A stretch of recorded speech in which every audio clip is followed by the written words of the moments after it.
So imagine having just seen this film, and obviously this is not a traditional documentary, I would say. In fact, it's more of it's sort of a real-life adventure tale, but it's, you have Paul and I up here, and this was a big part of our lives.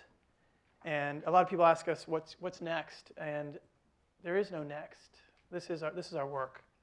So first and foremost, we go out in the field and we try to solve problems. And then our powerful tool that we have is photography and filmmaking to bring that story back to places like New York City and all over the world. And so when you look at the complexity of this story, we had to do a film that looked at the issues not just in the microcosm, because you have people sort of, like when we did The Cove, Louis did The Cove, you had the dolphin hunt. And you have issues on climate, and you have issues on overfishing and all that.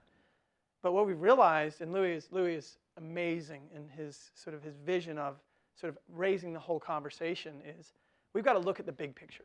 We've got to look at all of our hands on this planet, on each other, and say, how together are we either going to push everything, be the generation that finished it off, or we're going to be that generation that finally said, you know what, we're not going to let it all slip away. We're going to take that moment, that last moment in time, act now, make the hard changes, make the important decisions, build community around those decisions, and drive things to an outcome that when people look back several hundred years from now, they're going to go, wow, we almost lost it. And this is the group that finally woke up and said, enough is enough, and we changed things. Now, Paul and I, we've seen a lot of dark things, and I got to tell you, when we're out in the field, it's hard to believe that the sun will rise some days. But we've also seen those turnarounds. We've seen important places. We've seen the beauty of nature. We've connected with it in such a real way that for us, we know there is another side to the story. And so, from my heart, you guys taking the time to actually sit down and watch this and hopefully share it means a lot to me. It means a lot to me personally. Any thoughts, Paul? Maybe, it's just questions, guys. Did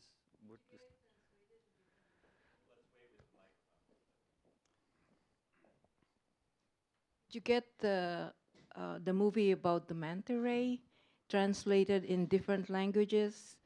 Well, I think it's going to 220 countries, and I think someone mentioned possibly 40 languages.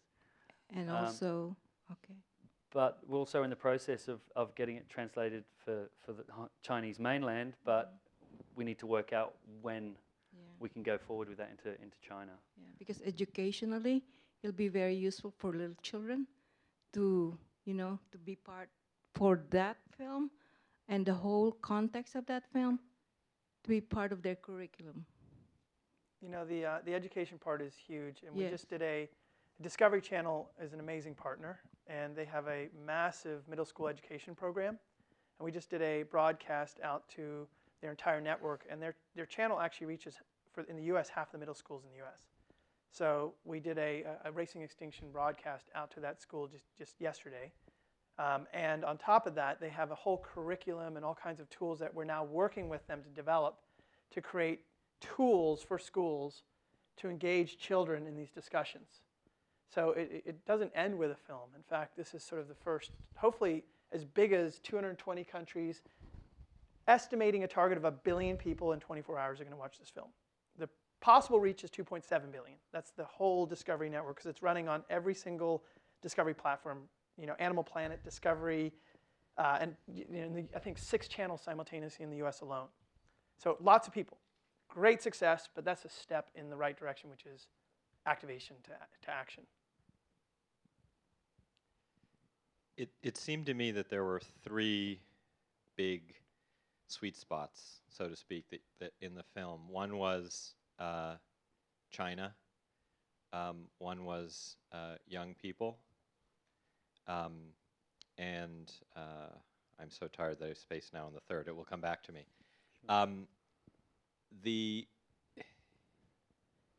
Is there a way to work with places like the Ad Council, which does huge public service campaigns leading people in the advertising industry? Is there a way to I guess the third one had to do with particular strategies for young people, like a movement. And you use the word movement in there, but I think one of the things that struck me was we heard from Jennifer Kushel earlier today about the percentage of the world population that's under 35 years old right now. It's very hard to get people to unlearn what they've already learned when they become cultural habits. But young people have a tendency to want to develop their own culture. And I'm wondering, again, in terms of sweet spots, if you could get, at this moment in history when the other odd thing that's going on is such a huge percentage of the population is young, it's an unprecedented in world history, that to kind of say, you know what, let's see if we can bring people over 35 along for the ride, but let's make young people think of, oh, the third one was eating meat. Let's make young people think that, you know, eating meat is something that the older generations did, that the past used to do. Let's make young people see themselves generationally as in the ones who are going to have to bear the brunt of a crisis. And then the question is, have you been focused not so much only on using your own mechanisms or working with discovery, but working with people whose job it is to think about how to reach people and get them to buy into things. Many of whom I think probably would be very, very interested in supporting this at best, and at worst might feel guilty about what they do the rest of the time and might want to help in other ways. That to me would be sort of the biggest leverage point, to have a campaign that they could help you develop, which is about making it generationally unacceptable to support species extinction or to allow it to happen in a time when when focusing on generations is actually an unprecedentedly powerful strategy that's never been available before. Great, yeah. I can hit a part of that, and I want you to talk a little bit about change that's happening in China after I talk a little bit about this. You're absolutely right, and I think there is at the heart of this movie is not just a film, but a movement. And I think we have, with the advent, well, the now wide accessibility of just about anybody in the world becoming a self-publisher. And some of the most viral videos are made by some child or some kid in some random part of the world, and suddenly they've got more views than the largest broadcast efforts you can put out from a multi-million-dollar endeavor. So we're leveling the entire playing field with social media. And also we're revealing all kinds of things over the planet. You can't hide the little dirty secrets anymore all over the planet, because somebody's got a phone and someone's got an account and someone's going to get it out there. And even in China, where they've desperately tried to control media, it's actually only fostered a whole different type of media access. And so wherever you are in the world now, you can get to the truth one way or another. You can also get to a lot of other things that are being promulgated. We talk about now the millennials, right? And that's, every few years it comes up with the next term for the next generation. We're all humans. And we all want to wake up in the morning and have a good reason to wake up. And I think the younger generation has the advantage of not feeling so fixed and cemented in who they are. But it doesn't change from the other people, the older people. I'm 44 now, but I still want to wake up with a reason. And I think Paul and I are very fortunate in the one part of our aspect of our job. We wake up every day knowing exactly what we need to do, and we don't have enough time. So I think sparking that interest in people and saying, you know what, in addition to earning a paycheck, in addition to getting through my traffic and getting through my life, there's still an opportunity to wake up every day with a reason and a purpose that's greater than myself and be connected. Because I think that's one of the largest things we're missing in society today is connection. Why is Facebook so popular? People are seeking connection. Now, the irony is a lot of the connection that we're seeking is actually starting to diminish our real connection capacity. So we're starting to circle back to say what is actually meaningful in our lives and how can we connect to those things. So, we have our Start With One Thing campaign. And, it may sound like, oh, just screw in a light bulb or something, put in a CFL light bulb. It's not that. It's actually finding something that matters to you that you're honestly connected to. You have something that you can do about it, and you can build a little bit of community effort around what you're doing. And then through that one thing, what we're starting to notice is those little one things are very quickly turning into many things. And it's giving people that you don't have to sign up for a club, because that's the other thing about this current generation is they don't want to belong to something, but they want to be a part of something. It's an interesting sort of trade-off there. And so it's giving the ability to feel like you're almost part of the anti-club club. And in that club, you're standing for a higher purpose that you can Do something meaningful with your life. You don't necessarily have to check out of life and go hide somewhere. You want to be successful, but you want to take more of your success and allocate it to making change than your prior generation, because you kind of feel like your parents screwed it up. Like, wow, they got a car, the house is all comfortable, but I don't want to be like that. I want to have a bit more in my life, a little more richness and meaning in my life. So I'm going to take a greater percentage of what I've amounted, and I'm going to allocate it. And maybe I'll still want a successful career, but I want to carve out more of that career and channel it into things that actually matter. And that's not just in the US. We have the good fortune of working all over the world. We're seeing that generational shift happening in countries all over the world. In Indonesia, you see it in China for sure, you see it all over. People are trying to do something that matters. And so I think it comes down to now inspiring, because we've tried shame and guilt. And the fact is, shame and guilt does not work. It makes you want to look away. Hard truth has a place, but hard truth bundled with inspiration that I actually have power to make a change is so, so important. And so, here in the US, we're seeing a lot of those things start to spring up, and we need to fill that pipeline with some rich content. But I think just as importantly, probably more important than anywhere, is what's happening in China. I think talking about that is really important because we hit that in the film. Yeah, so I've been based in Asia for 25 years. Most of that time has been in Hong Kong, and I've spent a lot of time working in China. And 10 years ago, we started focusing on the shark fin trade.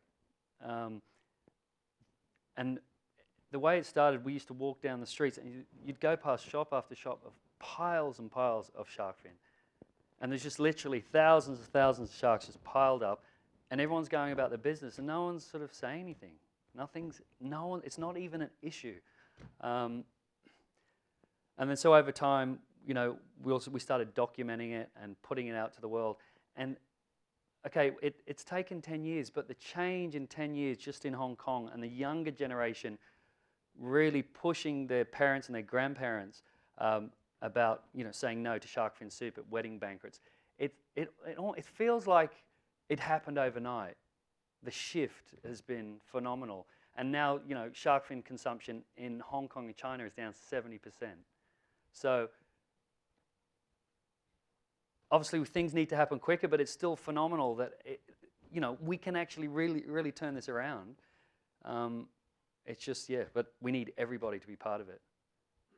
Start with one thing, really. Yep.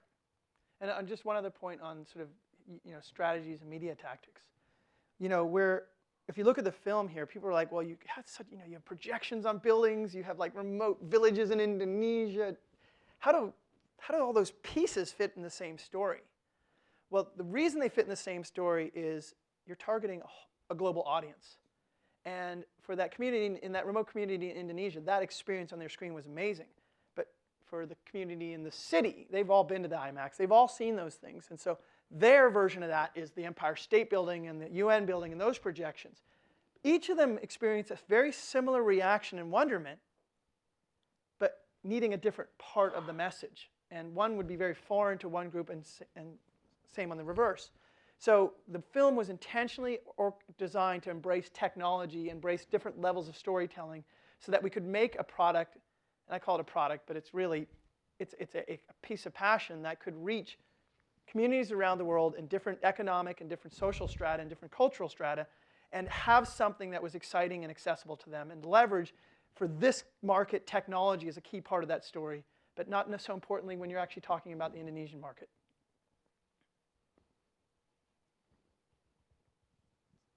Hi. First of all, thank you tremendously both for presenting such a beautiful, incredible film. I come from China, so I can relate a lot to what you're talking about. Speaking as a millennial myself, I definitely feel that this film relates more to young people in China more than the older generations, so to speak, and I can definitely see it gone viral if so our government choose to censor it by any chance. That being said, I was wondering, speaking from your experience working in China, with the shark fin trade and such, have you ever run into problems with the government, or do you think the current political structure has ever affected the message from getting through to the younger generations? Obviously, the sort of media censorship in China, yeah, I have had some issues. I had a few years there, they wouldn't give me a visa. But things have changed and they're allowing me back in. The film obviously could create some issues, but I'm hoping they won't. It's not political.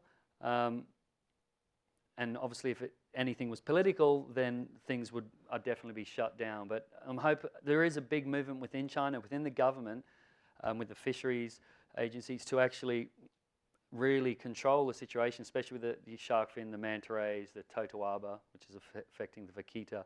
There is a big movement, and they're really trying to, step it up and do the right thing. Obviously, the problems are huge and very wide. So, like I said, I've had some issues in the past. I'm hoping I'll be able to continue doing what I do, and yeah, it's hard to say what sort of effect the film's going to have and how it's going to affect the work we do in China. I don't know. Do you have anything else? Do you think it's going to be an issue?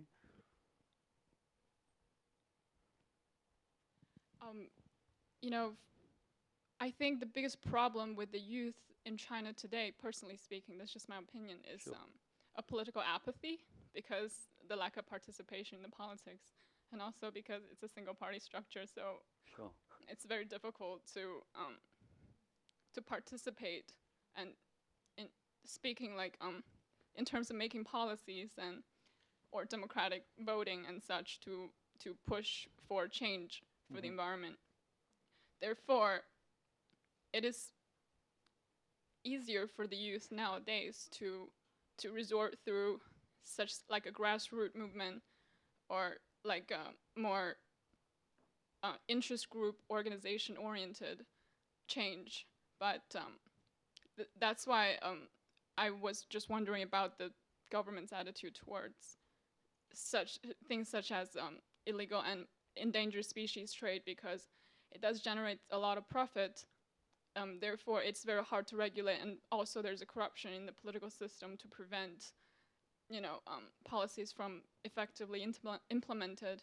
Therefore, No, but I do take my hat off to the Chinese government. They actually, 2013, I think it was, they banned, shark fin soup consumption at all political banquets, and they had a large, they were a big player in that, making that change. So there's definitely people within the political system that are actually all for, enforcing these laws. It's just like you said, there's a lot of corruption on provincial levels, and it's all that knock-on effect. So, no, I'm positive for the Chinese government. They're doing so much with renewable energies, so I'm positive.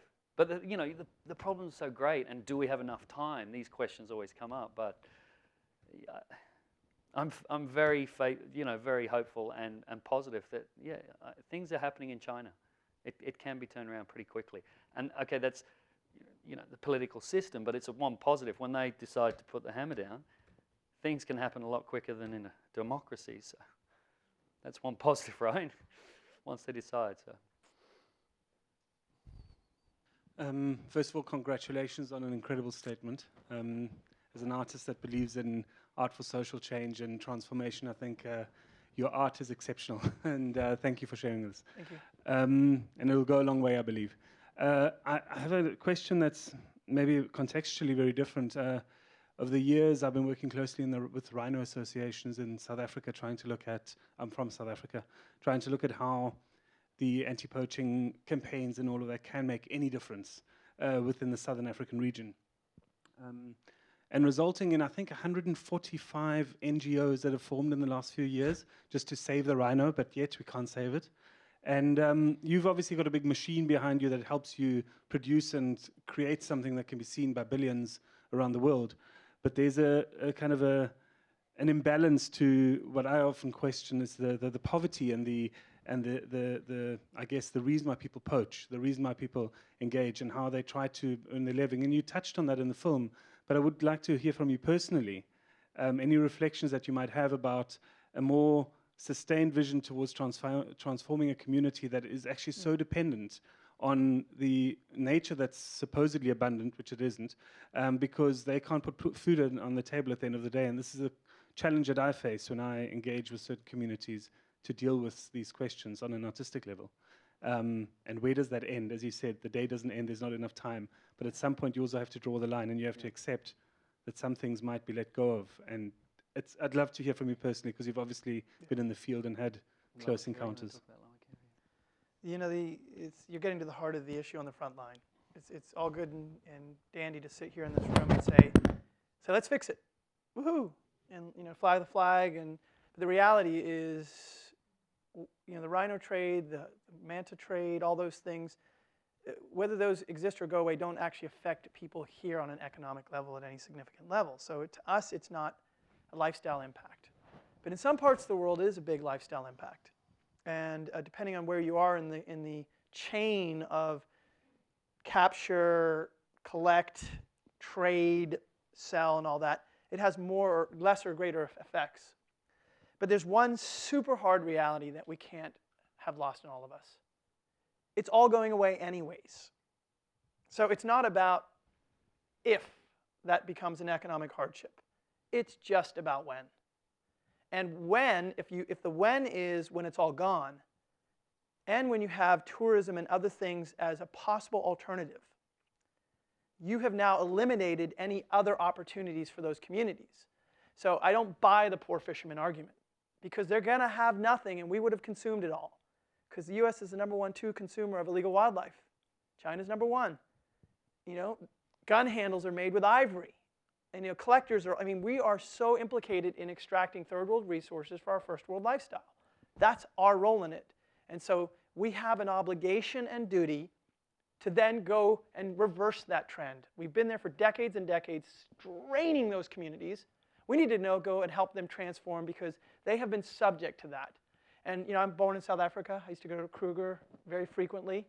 And it's been such a sadness for me to see those incredible resources being drained. And I know many of the private parks that got shut down because basically rampant poaching emptied everything.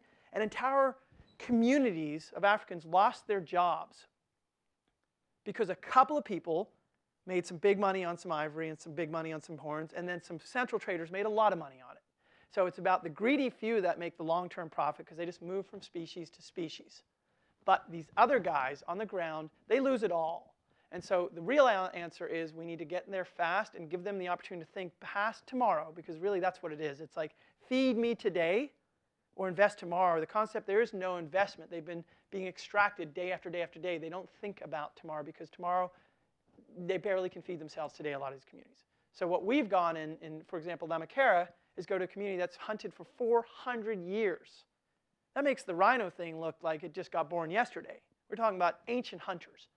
And what the difference was is about 1999, 2000, they went from hunting a few dozen a year to hunting 1,500. And within a few good years, they drained that population down to just barely survivable levels. And now they are facing a really hard reality that there's going to be very little left in their waters in a very short time. So either they act, they embrace a new alternative, or that community, which has no farming capacity and just about no other capacity, several thousand people, lose their livelihoods and have to go and get some job in Surabaya or Jakarta working in a really low-level service job because they have no education level to actually sustain something higher. And they have a really hard life ahead of them. And so it's that acceleration curve of using media. We had the whole screening there to compel them to say, think bigger. Youth, you get engaged. Everyone get engaged and say, wait for just that moment. Let's look at a traditional view, which was not hardcore extraction. Let's look at a new view, which is the future is coming regardless of whether you like it or not. And how can you participate in that future in a way that is helpful and not harmful to your community and to your traditions? This is not a question, just to acknowledge and comment that I applaud you acknowledging the colonial relationship to these spaces and the consumerism happening on the other side, and not pushing the blame on the third world context, which is where it usually resides. So thanks for acknowledging that. Certainly. At the back. Hello. First of all, again, I just want to say it's really not only a brilliant film, but very brave. I mean, you guys were potentially putting yourselves in harm's way at a lot of those instances in countries that are far away from your own, and I was just also struck by just how brave the film was. You touched on it a little bit, but there was that one moment with the fishing village in, I believe it was Indonesia, that was doing the manta fishing, where they said flat out, like, if we don't do this anymore, show us an alternative. And I was waiting for that response, and there didn't. It seemed like, most of the film is, okay, there's these horrible people doing these horrible things, and you go into it even thinking about these people. And then when they said that, it was just such a moment of honest humanity, I thought. And can you maybe speak a little bit more? And I mean, I know you just touched on it a little bit, but can you speak a little bit more about what could these people do? That's a great question, and it's something that has been occupying a lot of our time. The real answer there is, and I mentioned this, when Paul and I first went there, we'd have to sort of run the boat against this broken down jetty, rocky thing, and we were these two white faces, honestly, on this beach, and they were like, who are these people? The government hadn't been in that village in 15 years.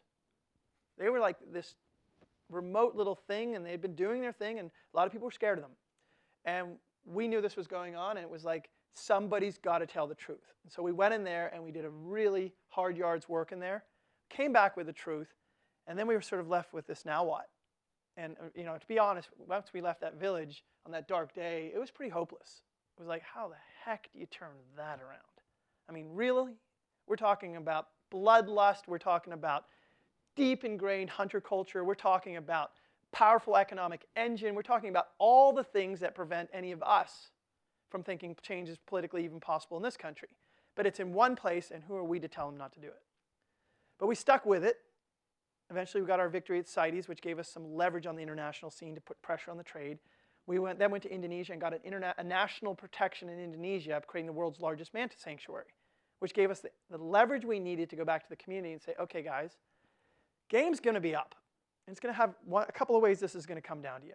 It's either you're going to kill every last manta. Great. Now what? Or the government's going to say, illegal.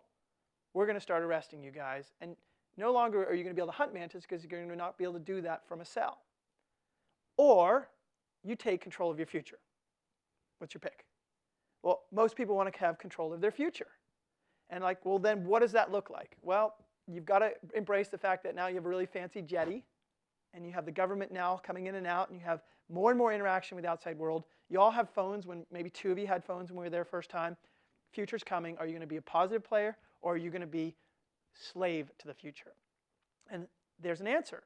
You have this incredible megafauna. It's one of the richest megafauna destinations in Indonesia, if not anywhere in the world. People love to see megafauna. So there's a tourism opportunity. It also happens to be the convergence point for a lot of key species that are really important from a research perspective. There's a lot of money going into research these days to understand megafauna movement. Lastly, it's a really rich body of water with tuna and all kinds of stuff. Pole and line, which Paul's done a ton of work on. There's sustainable alternative fisheries that let you actually harvest year after year, and instead of collapsing, you're doing it in a way that the stock keeps replenishing. So we've worked with that community, and we're working in there, and I don't know, we've been there a dozen times since we first filmed there, and there's an entire program underway right now in the community, working with that community, working on alternative fisheries, working on a tourism program. We've engaged a bunch of the head manta hunters now heading up the research program, and we're very close to having that community make that turning point. We reduced the hunt in the last year by a factor of what it used to be. And it's really about the last holdouts, which are honestly traders, the guys that are making the most money. Because you have ignorance, you have apathy, and you have greed. Ignorance you hit with awareness. Apathy is where you get engagement, so that people realize they can be an active and part of that solution. But greed doesn't get sold by any of those. People are going to get every last bit they can when they're in the world of greed, and that's typically those traders of endangered species. And these guys will hold out, and so that's where enforcement comes in. And a few months ago, they arrested right outside the village one of the key kingpin traders. And there's probably going to be some more of those. And it's dealing with a handful of guys that no matter what, they'll be the holdouts. While the rest of the community is worked with in a very positive, constructive way where they actually get to take control of their future. And so we're very hopeful about next year having very few, if any, mantas hunted.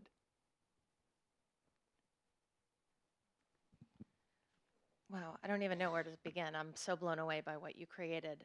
Not just the work that you're doing, the impact you're making, but also how you packaged it so extraordinarily so that it could become such a masterpiece of art that is so compelling to people everywhere. Um, Sorry, I'm like shaking. I'm so excited by what you're doing. I'm the youth advisor for the UN Sustainable Development Committee, and I've spent the last 20 years trying to activate young leaders and entrepreneurs globally to do more and do good things with their lives. Right now, one of the big things we're trying to do is activate all the global networks of young leaders internationally.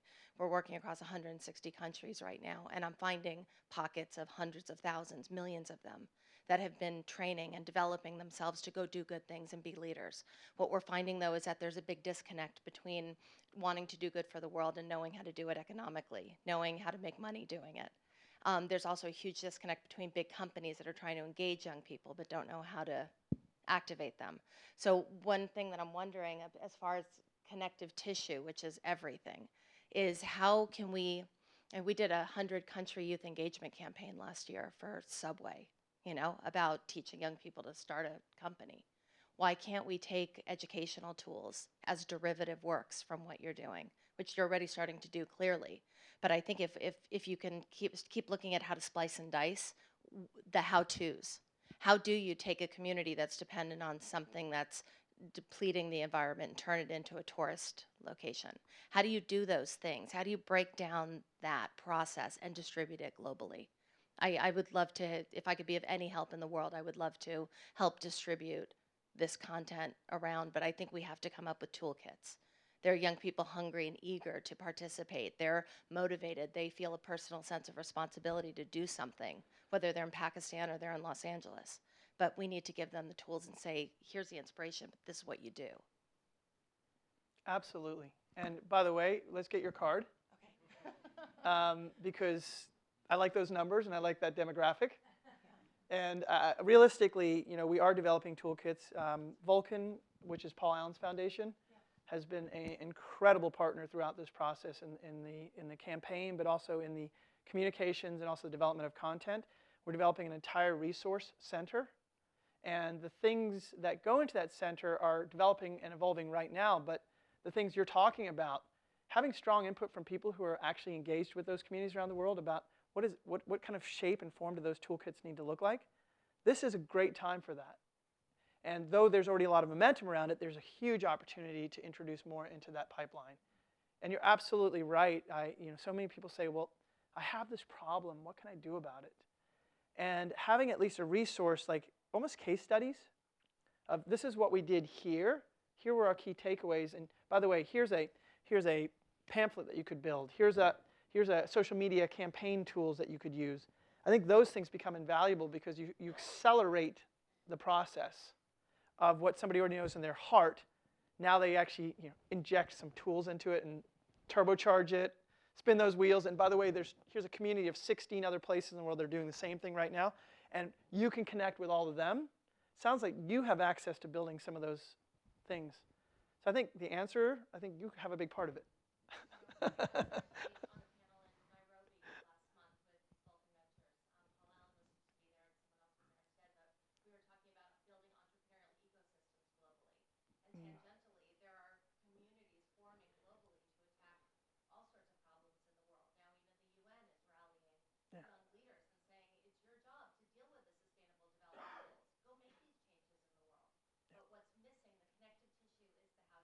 Yes. And it takes people who really understand, have the domain expertise about what's being done and what needs to be done to change. That's what changes everything in their hands. Love it. Sign us up. One more? So before I ask my question, I would love to see what you just said a few minutes ago in an extended cut or something, which is the how you talk to the fishing village about prospects of tourism and whatnot. If you have that on film, that is. We're talking about building that. Okay. Actually, we're going to build that. It's just. Okay. All right. Yeah. Excellent. I'll be waiting. So my question is, what fraction of the market do you think is belongs to these fishing villages, type people who do it out of necessity versus people who do it out of greed, if it even can be split that way? Do you want to hit this, or do you want me to hit it? You sure? Economically, very little. We're exploiting the hell out of the people in the front line, the communities. The Pacific Island nations that control, for example, the vast majority of the tuna stock, right? They get less than 7% of the total value of that tuna, yet it's in their territorial waters. The rest of people in that food chain, in terms of the ones that own the big fishing fleets that license the rights, the guys that do the trading, they get the other 97% of that value. That is historically the way it is all over the world. The poor poacher gets paid pennies on the dollar for that rhino horn. So it's not like he can retire in one horn. He has to stay in the game. It's designed that way because if you can retire in one sale, you're going to go find another poacher. So the guys on the front lines, these communities, are making a very small fraction of it. So economically, it's a very small percentage. From a total population standpoint, it depends on the industries. You have, I think, 40% of the world's fisheries are coastal fishermen. So it's a significant number of people. But the vast majority of the tuna and all the other large fish species that are coming out of the oceans, you're talking a much larger percentage, are being controlled by large interests. So the real issue here is not a bunch of naughty little communities. It's corporate interests and bad players that are driving this. And what you were just talking about here about the UN stuff is that you finally have a lot of younger generations realizing that governments and corporations have failed us with regard to our environmental and social concerns. And in fact, that's not surprising because it used to be historically that the communities and the people who lived those things owned and controlled those resources. And so what I'm hoping we actually see is a revival of that sense of ownership and saying, I'm not going to wait for whoever the next guy, whether it's Obama or Hillary, whoever gets in there, they can only do so much. But if we take control of the issue and we make it our issue, I think that generation gets much more empowered instead of seeking that political office to take that power back to the people and have the people say, this is ours and we are going to control it, and you kind of get past us if you're going to hurt it. I think that's the real opportunity here.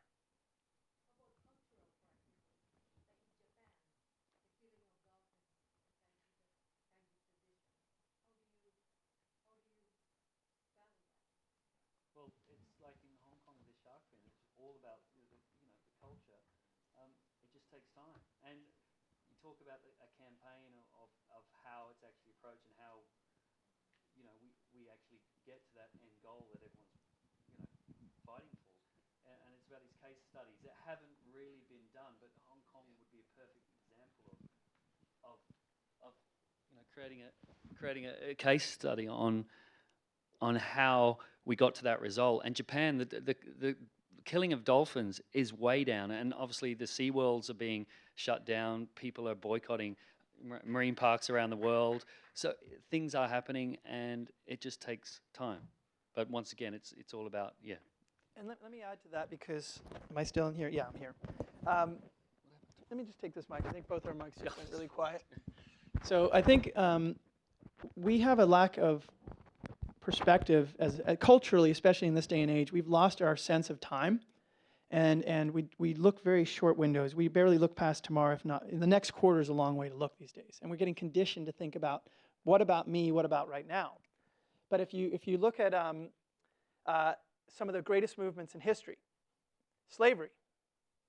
There was a time where the entire first world economy was dependent upon slavery.